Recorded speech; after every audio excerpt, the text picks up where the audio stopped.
welcome to this episode of The Good, the Bad and the Odd with your host, Mark and Sam. Hi, Sam. Hello there. So we're into Hammer territory. I think it's like the 35th film we've done or something like that. We've done quite a lot of Hammer. I'm probably overstating it, but we've done quite a lot of Hammer.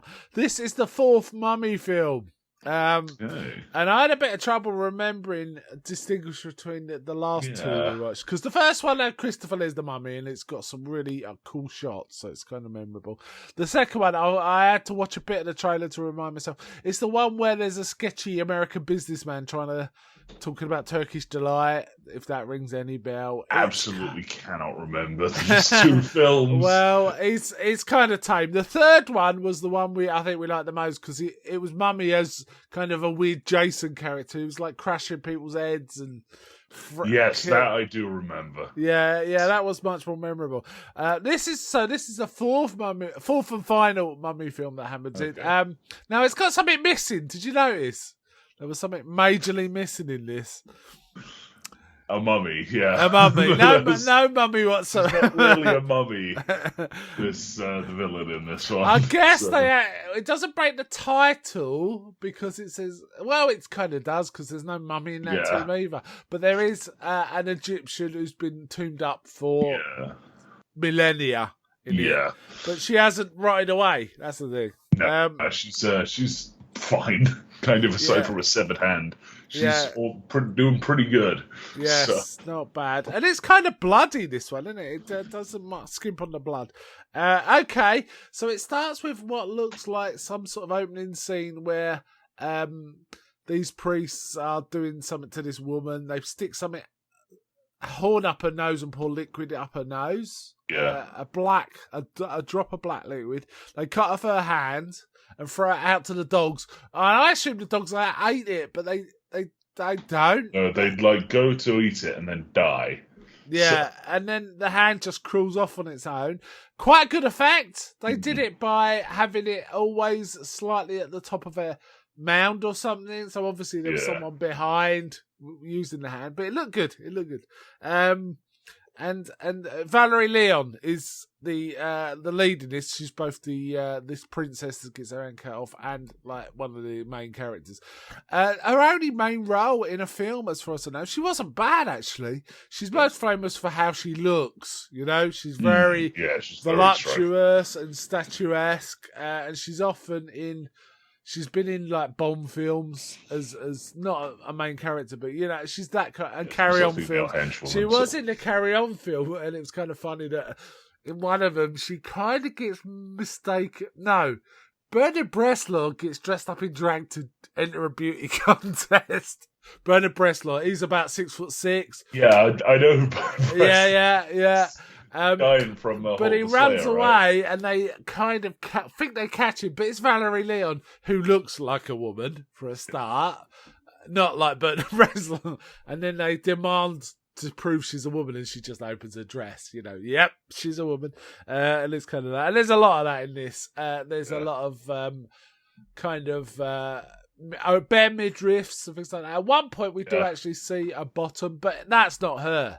That is definitely... The woman does not look anything like Valerie Leon. When we see a woman getting out of her bed and putting her knickers on, basically, we see her bottom and her back. But that isn't Valerie. There's no way that's Valerie Leon. I'm surprised how little nudity there was for a Hammer Well, as film. far as I know, Valerie Leon never ever went topless or posed nude.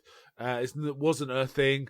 And she probably preserved a lot of her career by doing that. You know what I mean? Because a lot of girls at this time, when they did that, it kind of... Caroline Munro was another one from this era who never did that, and she made a really good career of not posing nude but being extremely attractive. So that was kind of it. They were both posed to girls for various ads one time or another. Valerie Leon famously was in High Karate ads, which is an aftershave where she kind of smelt the high karate on some little weedy dude and suddenly started karate kicking through a store or something to get this dude. It was really funny. I'll have to send you one of the ads. You have to see it. So 70s. So 70s. Anyway, back to this.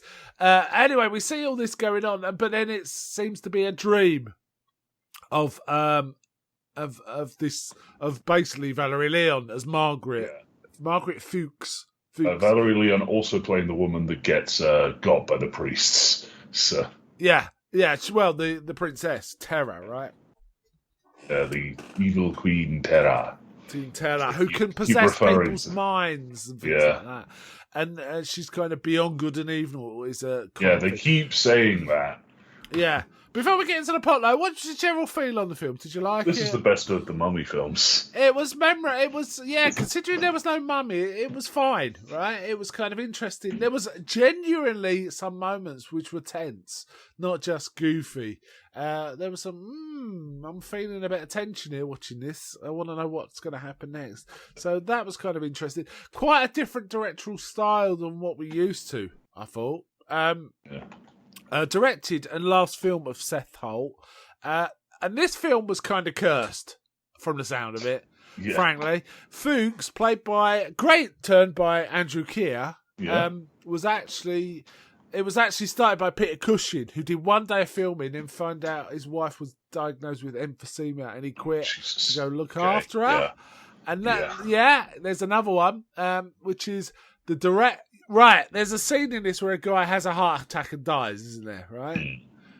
Well, oh no! On week 5 of the 6-week shoot, the director had a heart attack and died on set in the arms of the actor that plays the Doctor. Jesus, how mad's that? That is mental, isn't it? Right? So this guy. That was a bit unfortunate, but just such a weird coincidence. This was also the very final film produced by Michael Carreras. And he actually, I think he took over as director in the very last week as well. So he's kind of partially credited. I think he's uncredited as a director, but he did have his hands in directing.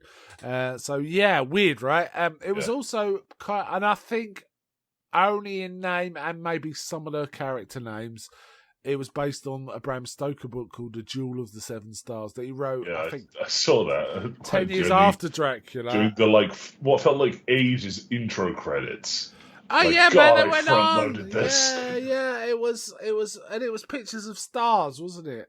Yeah. And there was this thing about the stars, but never explained.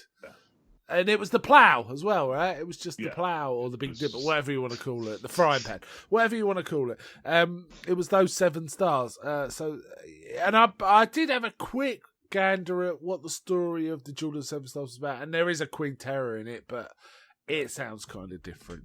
Also, what threw me off, for some reason, I assumed this was going to be like Edwardian or even Victorian, because they often are all the 20s. Contemporary at the time. But it was contemporary, which kind of... Oh, it did make me laugh that the first shot we see after the credits is Valerie Leon wriggling around in a bed in a fairly tight nighty, cleavage abounding. Also cut to Valerie Leon lying on a slab with basically nothing covering her nipples except like a neck guard and jewellery. A jewelled bikini top kind of thing. There was lots of old tomb stuff, loads of statues of snakes and cats and typical. And funny enough, I'm pretty sure we saw a lot of that in Fuchs's house just as decoration. But I think they kept reusing the same props. So she has this dream, and the Fuchs said something really mysterious when he's comforting her. She's his daughter. He's comforting her. He says it'll be over soon. Rather than it's all right, it's all over. It'll be over. What's he talking about? Anyway, the next morning. She comes down. This is the first clue, because the house looked kind of Edwardian. First clue, it wasn't Edwardian. She comes down in quite a modern-looking dress. A red suede dress, it looked like. I don't know, it was kind of quite a dress. And he gives her this little thing, he goes, here's something for you. She goes, but it's not my birthday till tomorrow. And he said, It's Want like, to have it just, now? yeah, well, It's why like, not? well, it's her birthday tomorrow, you idiot. Anyway, it's a ring with the biggest red Yes, jewel you've ever colossal. seen. It's massive. It's But the about English would have had that like years and years ago. So yeah. Well, he is English, and he did yeah, have it. That's the thing. Yeah. So then she goes and sees her boyfriend. Oh, by the way, in the end, we find out he's got Queen Terra in his basement, right? Yeah. Fully, still looking fresh as a daisy, who looks exactly like his daughter. Yeah. Which is weird, right? Yeah, that's really weird. He knows there's a connection that he obviously. I mean, none of that's kind of explored by him. By I other think how characters, mind-bending it must have been. Like, they kind of puzzled it together over the years. They do specifically say this. Think how weird it must be to see your daughter growing into the mummy that you have kept downstairs. Yeah, that's so weird. And you say, does she look like that? And the thing is, I can't work out why he gives her a ring. Is it? I assumed it was protective, but it's the ring of the evil queen, so it can't be protective, right? I don't quite. Maybe it is. He even says, "Wear it always," and then she goes and sees her boyfriend, who's like, "Oh, let me have a look at your ring," all this kind of stuff. Meanwhile, the boyfriend also seems kind of in the know because he's like, "Oh, did he bring it back up from the expedition?" That he never talks about. Yeah. They could have written that slightly better for him to be a journalist interested in it, and he met the girl. He seems to be more like, because he says he's a parapsychologist, so maybe he's also like best I guess he was just sort of in his research he knew that this guy had been to Egypt and found something, and no one had ever talked about the expedition after that, right? Maybe there's some sort of like, I don't know, archaeological like textual sort of thing where it's like, we didn't actually discover anything, so we can write that off, but they found a lot. So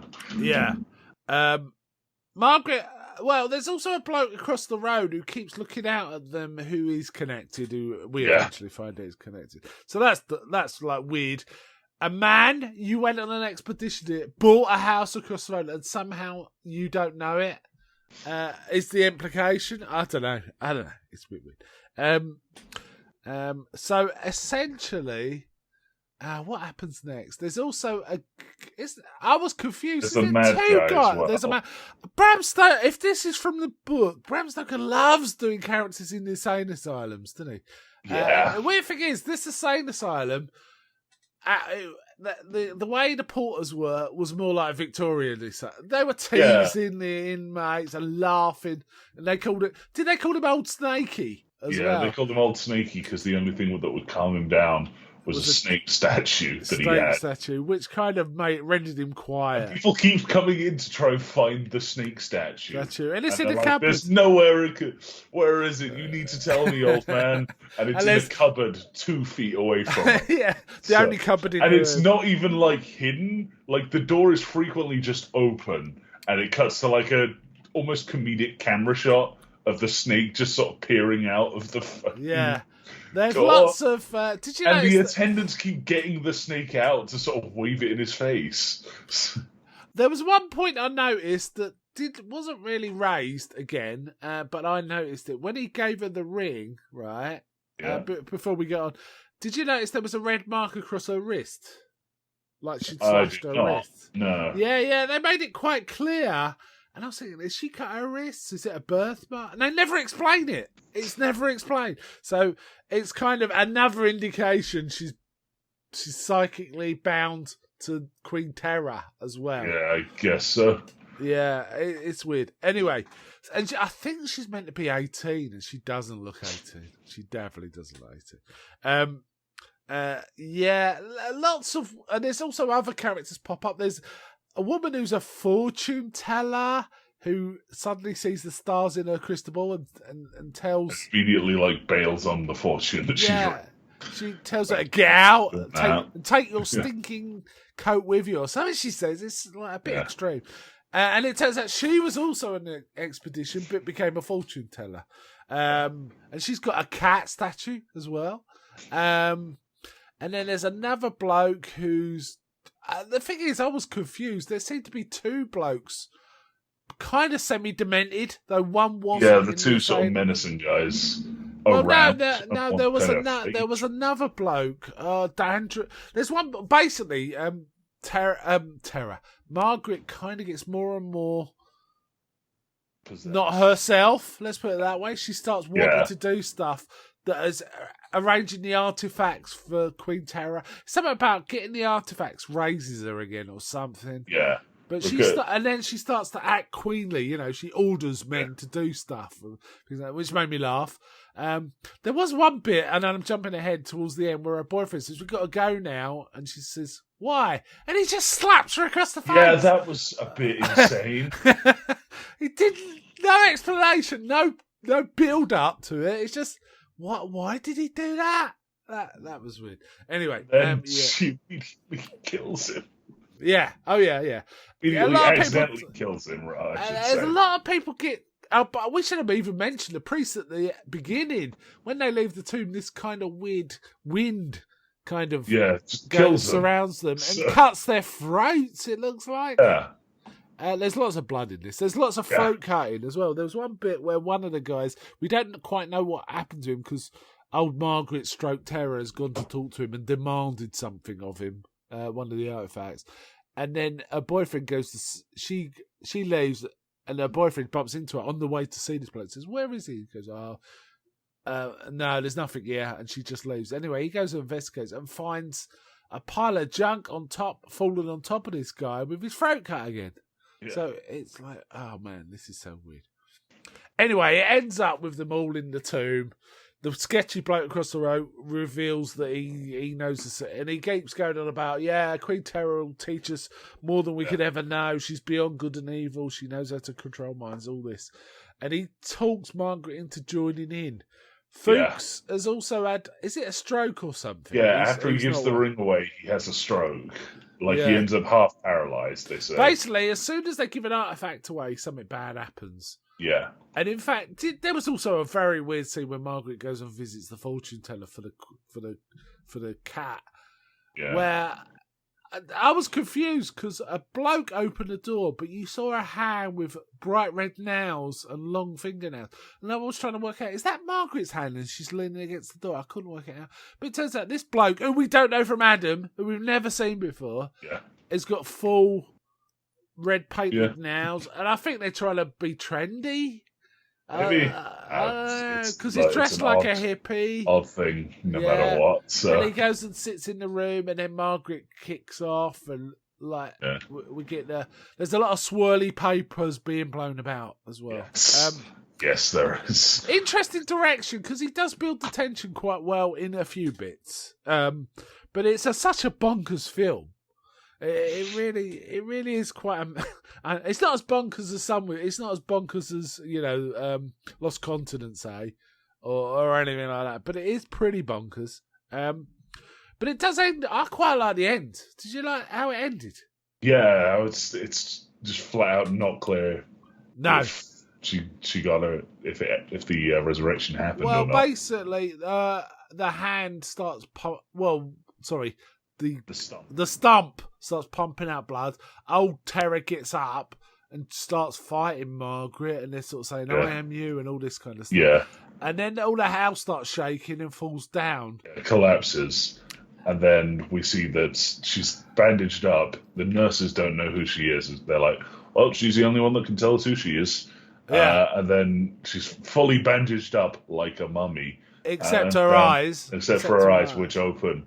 And it's her sort of struggling against the bandages. And it's kind of mumbling, so you can't tell if it's English or not. So it ends on, we don't know if that was Margaret or Terra or if they become one. She did have both hands, I will say that, in the bandages. But we don't know, right? We don't know. We just flat out, we haven't got a clue. It was kind of fun and moved at a fair pace. I quite like the Doctor and his weird, massive black sunglasses. Around. He was the Doctor. Insane. I should have mentioned the point of where Margaret was born. She was technically dead as a baby. Yeah, the mother died immediately. Yeah. She was born dead. As they said her name, in the crypt in Egypt. Yeah, she came back to life because they read the hieroglyphics and read terror. That's a fun, spooky thing that happened. Yeah. So that kind of explains the link as well. Also, she's called. I quite like. She's she who must not be named. Is how she's referred to until they find her name, obviously, and then she's Queen Terror. But it was kind of, it cracked along. It was the support film for Dr. Jekyll and Sister Hyde when it went out. But I think it's a reasonably good standalone film as it is. And like you say, it's kind of... I like the first Mummy film, and I think the third one had its virtues of being just brutal. Yeah. But this was kind of a fun thriller. A really good plot. Yeah, it's not bad. It's not bad. You could certainly remake this, right? I think this would do real well with a remake. I hadn't seen this film before. I thought I had, but I hadn't. I'd remembered The Mummy's Shroud or something, because I thought it had mummies in it. But I wasn't bothered by the lack of mummies, because it just moved at a fair pace. And I think Valerie Leon was quite good as the central character. She held it together. Yeah. She wasn't a bad actress by any means. In fact, I'm surprised we haven't seen her in other things. But it's just so weird, the director dying as one of the plot characters. The actual film has a mummy's curse on it, yeah. Yeah, it's so weird. Carreras did complain that that he had to shoot stuff to make the plot work because he felt the footage done that he viewed, it just didn't work as a film.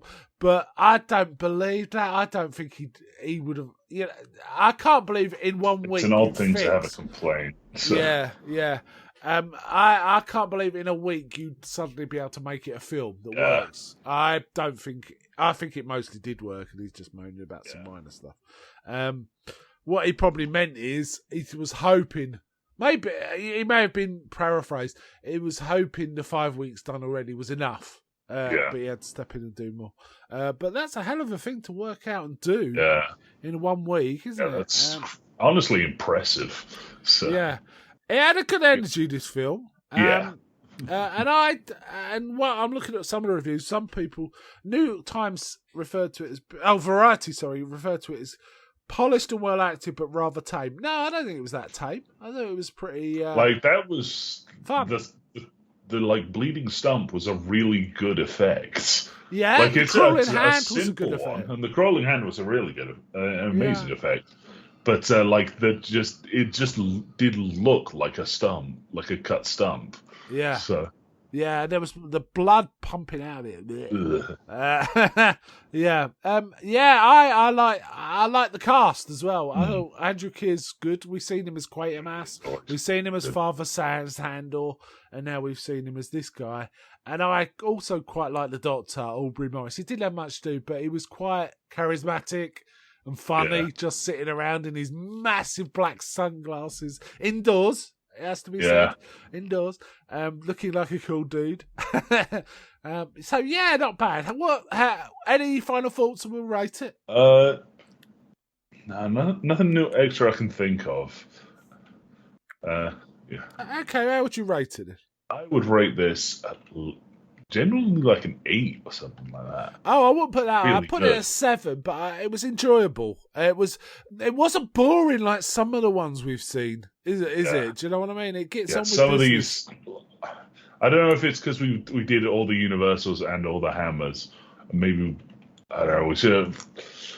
But because we're seeing a lot of the same stories. I've said this before in the Dracula, like when we do some of the Dracula ones and some of the, especially with the Dr. Jekyll and Mr. Hyde. Literally the same story frequently. Yeah. It's kind of getting tame, and this was a nice sort of shake-up. Yeah, it was different. It was. I think there's only so much. Probably of all the horror characters, the Mummy's the most boring, right? That's the trouble. It's the hardest to do. So they did it right. Karloff did it all right in the first film, but after that, they're just a Hulk that isn't as interesting as, say, Frankenstein Monster, right? That's what it is. That's the issue, really.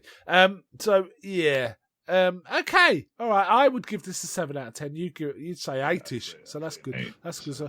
Okay, cool. Well, we're getting near the tail end. I think we got another 10 films, or maybe a bit less than that. But we've got some corkers coming up too. So, all right then. So let's wind it up there. So, bye from me. Bye.